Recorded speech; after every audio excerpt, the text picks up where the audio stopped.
এই যে এইগুলো হচ্ছে হাতিশাল, একদম গাছ কেটে যে কাঠ, সেই কাঠের, মানে উডেন পলিশিং নয়। এই যে দেখছেন পাথরের মূর্তিগুলো, এখানে হাতি নাকি পুজো দিতে আসে। ফরেস্টের মাঝে চারিদিকে হাতি আছে, আর তার মাঝখানে আপনি আছেন। 6 জনের হলে ছাড়ো। আরেকটা জিনিস যেটা আগে ডুয়ার্সে ছিল না, এখানে সব কাজ করছে টুরিস্ট অতি কম খরচায় আমাদের ডুয়ার্সটা সম্পূর্ণভাবে ঘুরতে পারবে।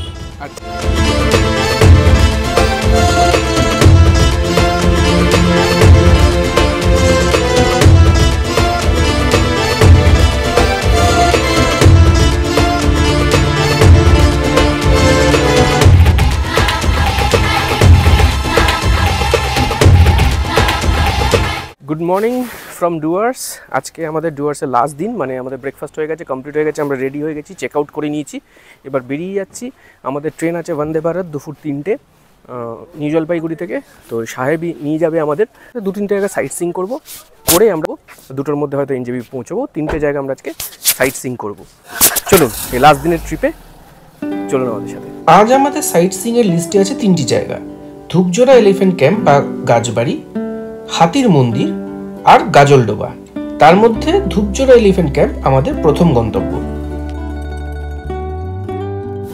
আমরা আজ ফেরার পথে প্রথম সাইটে নামলাম ধূপজোড়া এলিফ্যান্ট ক্যাম্প গাছবাড়িতে।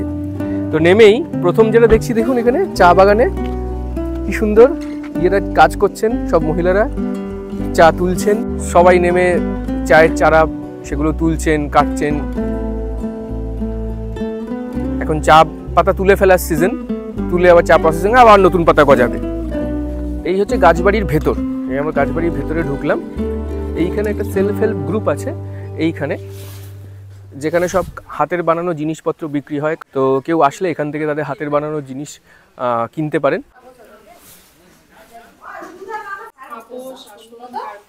পাপোশ, আসন, কার্পেট, এগুলো হাতে বানানো। ও, কিরকম দাম গো এখানে কিনতে গেলে? তোমার 150, 270। আচ্ছা,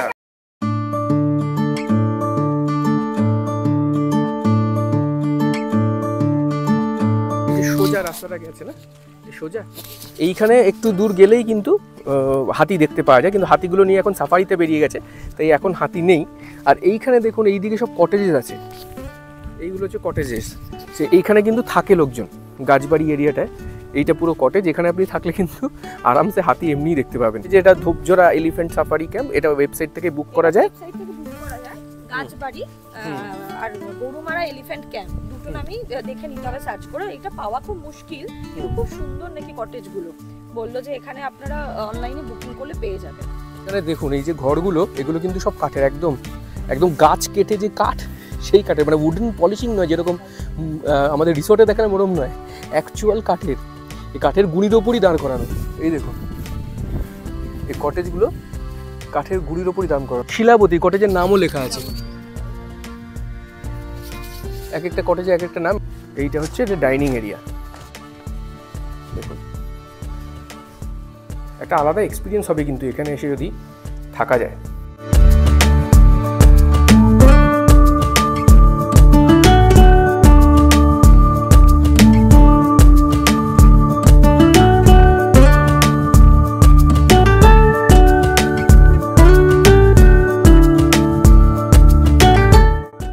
এই দিক দিয়ে সোজা গেলে কিন্তু জঙ্গল, ওখানে লেখা আছে প্রবেশ নিষেধ, কারণ ওই দিকটা দিয়ে সোজা জঙ্গলের ভেতর চলে গেছে। আর এইখানে যে রাইড করানো হয় তার যে হাতি, তার হাতিশাল দেখুন এগুলো, এখানেও লেখা আছে বিনা অনুমতিতে প্রবেশ নিষেধ। এই যে এইগুলো হচ্ছে হাতিশাল।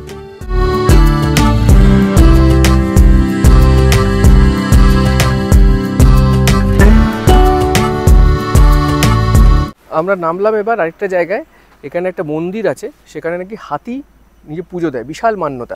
এইখানে দেখুন লেখা আছে, এখানে জুতো বাইরে খুলে যেতে হয়, এখানে জুতো খুলে, এই হচ্ছে মন্দির। আমার জুতো যেহেতু এখন আবার শুলেস খুলতে হবে, আমি আর গেলাম না। এই যে দেখছেন পাথরের মূর্তিগুলো, সিঁদুর লেপা আছে, এইটাতে ওপর পুজো হয়। এখানে হাতি নাকি পুজো দিতে আসে।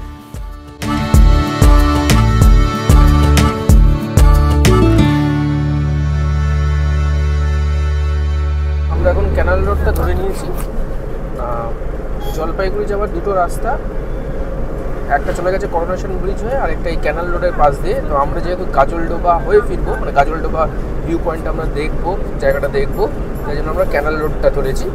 তো এটা হচ্ছে ক্যানাল রোড, আর 15 কিলোমিটার পর হচ্ছে গাজলডোবা।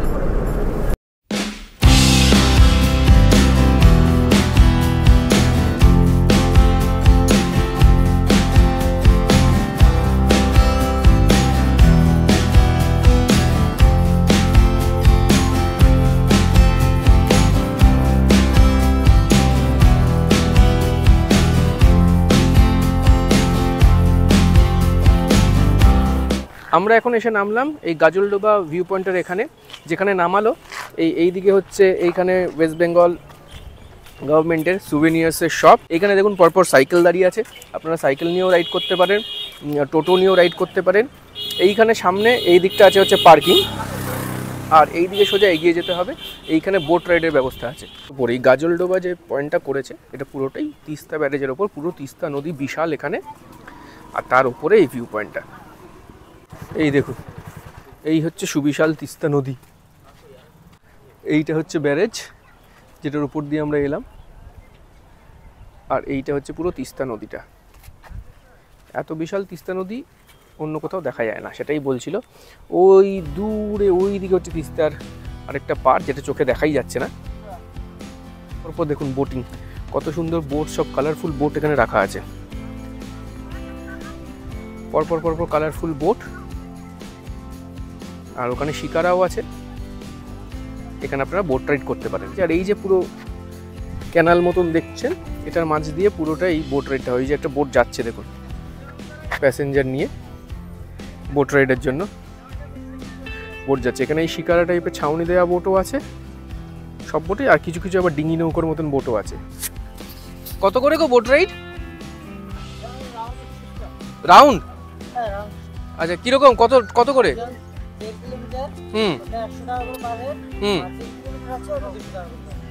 1.5 কিলোমিটার 100 টাকা করে পার হেড। 1.5 কিলোমিটার কতটা হবে এখানে? হ্যাঁ, ওই বাঁধটা অবধি। আচ্ছা, আর 100 টাকা মানে কজন হলে ছাড়বে বোট? 6 জনের হলে ছাড়ো। জিজ্ঞেস করলাম এখানে, যা বললো সেটা হচ্ছে শুনেই নিলেন। 1.5 কিলোমিটারের জন্য পার হেড 100 টাকা, মিনিমাম 6 জন হতে হবে, আর 200 টাকা করে পার হেড যদি 3 কিলোমিটার হয়। এখান থেকে দেখা যাচ্ছে ওই সামনের বাঁধটা, ওই বার অব্দি 1.5 কিলোমিটার, আর ওটার পরে একটা বাঁধ আছে সেটা অব্দি 3 কিলোমিটার আপ ডাউন।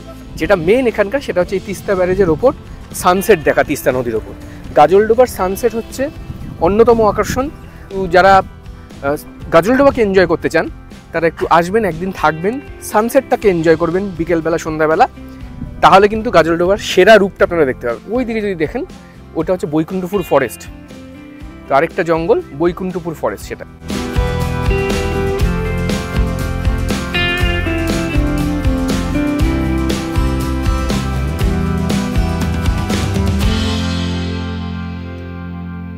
এই গাজলডোবা পয়েন্টে যাওয়ার আগে এই যেখানটা বললাম এদিকে পার্কিং আছে, এই দিক দিয়ে সোজা গেলেই হচ্ছে ভোরের আলো রিসর্ট, যেটা ওয়েস্ট বেঙ্গল গভর্নমেন্টে যেটা দেখাচ্ছিলাম এই দিকটা। তো এই দিকটা হচ্ছে ভোরের আলো রিসর্ট। পেয়ারা মাখা, শশা এসব বিক্রি হচ্ছে, এখানে জুস, ওইদিকে ডাব আছে, সব কিছু হচ্ছে।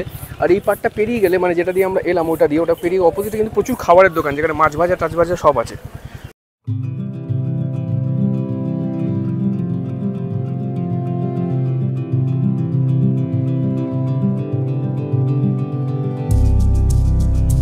গাজলডোবা আমাদের ঘোরা হয়ে গেল, এবার আমরা এনজেপির জন্য বেরিয়ে যাব। কয়েকদিন অসাধারণ কাটালাম এখানে, বিভিন্ন স্পটস সুন্দর ঘুরলাম। আর যে আমাদের ঘুরতে সাহায্য করলো ডুয়ার্স, শুধু ঘোরা না, শুধু স্পটস না, ডুয়ার্সকে যে এরিয়াটা আমরা ঘুরলাম এবার, মূর্তি, সেই জায়গাটাকে ভালো করে চেনালো, সে হচ্ছে আমার সঙ্গে যিনি ছিলেন রিসর্ট থেকে দিয়েছিলেন, আমাদের চালক এবং বন্ধুও বলতে পারেন, সাহেব আলী। ওরাই ডুয়ার্স সম্বন্ধে খুব ভালো জ্ঞান, এবং ওর সাথে ঘুরলে ডুয়ার্স ঘোরার মজাটাও ওর বেড়ে যাবে। তো সাহেব, তুমি এখান থেকে তো ডে ট্রিপগুলো করাও, রাইট? হ্যাঁ, কোথায় কোথায় ডে ট্রিপ করাও? 7 পয়েন্ট, লাভারে শপ, জয়ন্তী বক্সা, আবার গজলডোবা, সব কটাই এগুলো কিন্তু ডে ট্রিপ হয়। তোমার ফোন নাম্বারটা একবার বলে দাও। ও, আমার ফোন নাম্বার 6295 আবার 6275558 6295 6275558। তো তো এই নাম্বার আমি স্ক্রিনে ডেসক্রিপশন বক্সে আমি দিয়ে দেবো। যারা এখানে আসবেন, যদি ভালোভাবে যদি মূর্তি রিসর্টে থাকেন এবং যদি ভালো করে ঘুরতে যান, তাহলে সাহেবকে কন্ট্যাক্ট করবেন। ওর সঙ্গে কিন্তু ঘোরার আনন্দটা অনেকটাই বেড়ে যাবে। আরেকটা জিনিস যেটা আগে ডুয়ার্সে ছিল না এবং যাত্রীরা খুব অভাব বোধ করতেন, সেটা হচ্ছে আপনারা গ্যাংটক যান বা দার্জিলিং যান, আপনারা কিন্তু এনজেপি থেকে শেয়ার গাড়ি পাবেন। কিন্তু আসার সময় আমরা যেটা শুনেছিলাম যে এনজেপি থেকে এই ডুয়ার্স মূর্তি বা এই জায়গায় যদি আসেন, শেয়ার গাড়ি নেই, আপনাকে গাড়ি রিজার্ভই করতে হবে। অনেকের পক্ষে সেটা একটু প্রবলেমজনক হতে পারে। কিন্তু আমরা যেই আসলাম এই 17-18 তারিখ থেকে, আজ থেকে ডুয়ার্সে শেয়ার গাড়ি চালু হয়ে গেল, তাই তো সাহেব? একদম অ্যাভেলেবেল, একদম অ্যাভেলেবেল। কীরকম রেটগুলো কীরকম মোটামুটি পড়ছে? যেমন 7 পয়েন্ট পার হেড 500 টাকা করে পড়বে চার্জ, যেটা আগামী সময় বিগত সময় লেগেছিল মোটামুটি 3000 টাকা। একজন যাক দুজন যাক পার গাড়ি 3000 টাকা। এখন যেহেতু শেয়ার, পার হেড 500 টাকা করে, টুরিস্ট অতি কম খরচায় আমাদের ডুয়ার্সটা সম্পূর্ণভাবে ঘুরতে পারবে। আর ওনাকে কন্ট্যাক্ট করে নেবেন, সব কিছু বলে দেবেন। অনেক পক্ষে অসুবিধা যে একজন দুজন থাকলে তখন 3000 টাকা দিয়ে পুরো 7 পয়েন্ট করাটা অনেকেই ভাবে যে না দুজন মাত্র আছে, গাড়িটা পুরো বুক করতে হবে। তো এখন সেটার অপশনটা এসে গেছে যে দুজন থাকুক একজন থাকুক, আমরা শেয়ার গাড়িতে ঘুরতে পারবো। নালে নরমাল রেট তোমাদের 7 পয়েন্ট 3000 টাকা প্লাস আবার পার্কিং থাকে। আর শেয়ারে থাকলে পার্কিংটাও থাকবে না, সব গাড়িওয়ালাই করে দিবে। সব গাড়িওয়ালা করে দেবে। এটা একটা দারুণ নিউজ। মোটামুটি তোমার এখান থেকে লাভা, লোলেগাঁও এইসবে তোমরা কিরকম রেট নাও জয়ন্তী বক্সরা? লাভা আমরা নেই হচ্ছে 3000, রেসপ করলে নেই 3500, সাঙ্গে ফলস আর জয়ন্তী গেলে 3500 নেই, কারণ 120 kilometre distance, up and down প্রায় 240 কিলোমিটার হয়, তার জন্য প্রাইসটা 3500 টাকা। কিন্তু এখন শেয়ার গাড়ি আসাতে ওটা ধরে নিন 650 টাকাতে হয়ে যাবে। ভাবুন 650 টাকাতে জয়ন্তী বক্সে এইসব জায়গা আপনাদের ডে ট্রিপ হয়ে যাবে। সাহেব একটা খুব গুরুত্বপূর্ণ ইনফরমেশন দিল, বললো এই পুরো যে এরিয়াটা আছে 1.5-3 কিলোমিটার, এই পুরো এরিয়াটাই কিন্তু ভরে গেল। এর মধ্যে গভর্নমেন্টের রিসর্ট আছে, রেস্টুরেন্ট আছে, আপনারা এসে লাঞ্চ করতে পারেন, রিসর্টে থাকতে পারেন। আর এইখানে এই জায়গাটা নৌকা বিহার হয়, প্লাস এখানে পরিযায়ী পাখিরা প্রচুর আসে। এই শীতকালে সব পরিযায়ী পাখিরা আছে। ভোরবেলা যদি যাদের বার্ড ওয়াচিংয়ের নেশা, তারা কিন্তু এখানে এসে আরামসে বার্ড ওয়াচিং করতে পারবেন। আর এই জায়গাটা এই যে সোজা, এইখান থেকে কিন্তু আকাশ পরিষ্কার থাকলে কাঞ্চনজঙ্ঘার ক্লিয়ার ভিউ পাওয়া যায়। গাজলডোবা থেকে এনজেপির দূরত্ব এই 28 কিলোমিটার মতন, সময় লাগা উচিত 40 থেকে 45 মিনিট। কিন্তু এই সড়ক পথে একটি রেল লাইনের ক্রসিং পড়ে, যেখান দিয়ে পরপর সব দূরপাল্লার ট্রেন যায়, তাই সেইখানে কিন্তু অনেক সময় লম্বা 1-2 কিলোমিটার গাড়ির লাইন পড়ে যায়, যেটা রেল লাইনে আটকে থাকে। তাই জন্য হাতে সময় নিয়ে বেরোবেন, কারণ এই রাস্তাটা পেরোতে অনেক সময় 1 থেকে 1.5 ঘন্টা সময় লেগে যায়। বন্দে ভারত দিয়ে দিয়েছে আমাদের D01 মানে ফার্স্ট প্ল্যাটফর্মে। এসকেলেটার দিয়ে নামলাম, আমরা লাকি যে নেমেই দাঁড়িয়ে বন্দে ভারত, এবং আমাদের কোচ হচ্ছে C6, এটা C5, এটা C6 একদম সামনেই coach, AC chair car 22302 down NJP Howrah Vande Bharat express. আমাদের আজকে সফর সঙ্গী, এটা করেই আমরা আজকে কলকাতা ফিরে যাচ্ছি।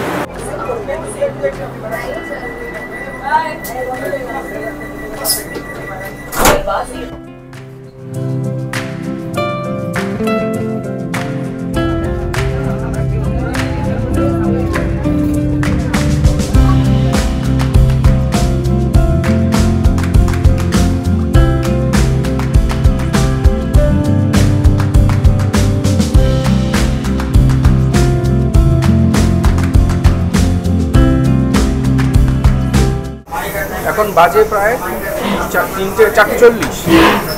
ট্রেন এখনো বার্সোয় ঢোকেনি। বার্সোয় ঢোকে রাইট টাইম কিন্তু ছিল 4:28, তো অলরেডি ট্রেন 10 থেকে 15 মিনিট লেটে চলছে। মাঝখানে দেখছিলাম ডালখোলা এবং তারপর আরেকটা তেলটা স্টেশনে ট্রেনটি থেমে যায়। এটা কিন্তু ফার্স্ট লেগ অফ জার্নিতেই দেখলাম 15 মিনিট লেট হয়ে গেল।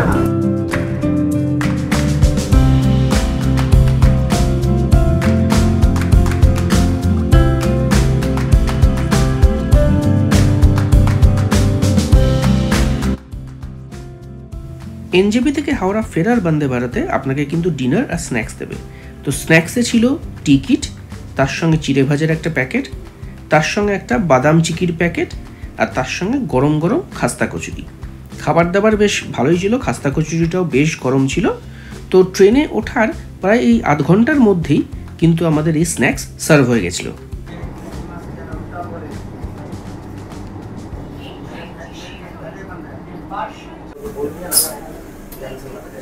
2 মিনিট হলো ট্রেন ছেড়ে দিল বার্সোই স্টেশন।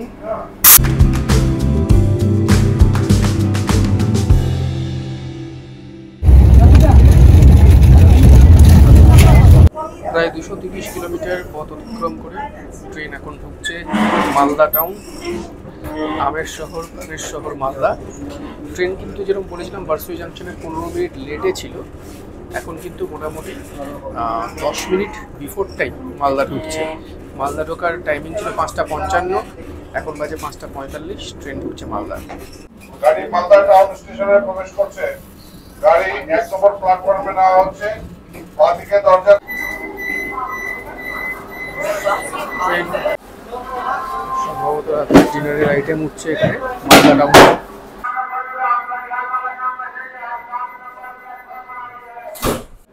পাঁচটা 57 বাজে, দরজা বন্ধ হয়ে গেল। ট্রেন মালদা স্টেশন ছেড়ে দিল 5:57-তে। Next stop Bolpur Shantiniketan. এখান থেকে প্রায় 175 কিলোমিটার।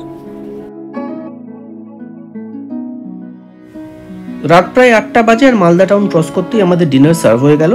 আমাদের তো ননভেজ অর্ডার ছিল, তো ননভেজে মেনু কিন্তু সেম ছিল আসার সময় লাঞ্চের মতন। জিরা রাইস, ডাল, চিকেনের গ্রেভি, আলু ফুলকপি ভাজা, পরোটা, তার সঙ্গে ছিল দই আর সবশেষে ছিল আইসক্রিম।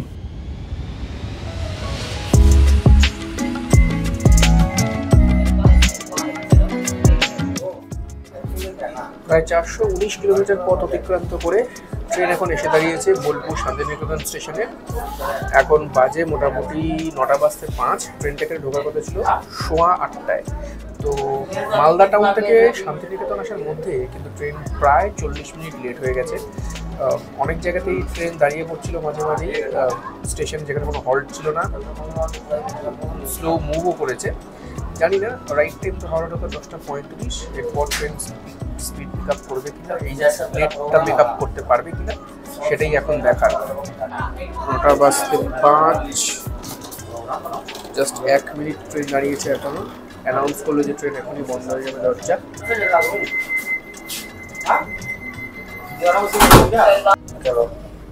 ট্রেন শান্তিনিকেতন ছেড়ে দিল।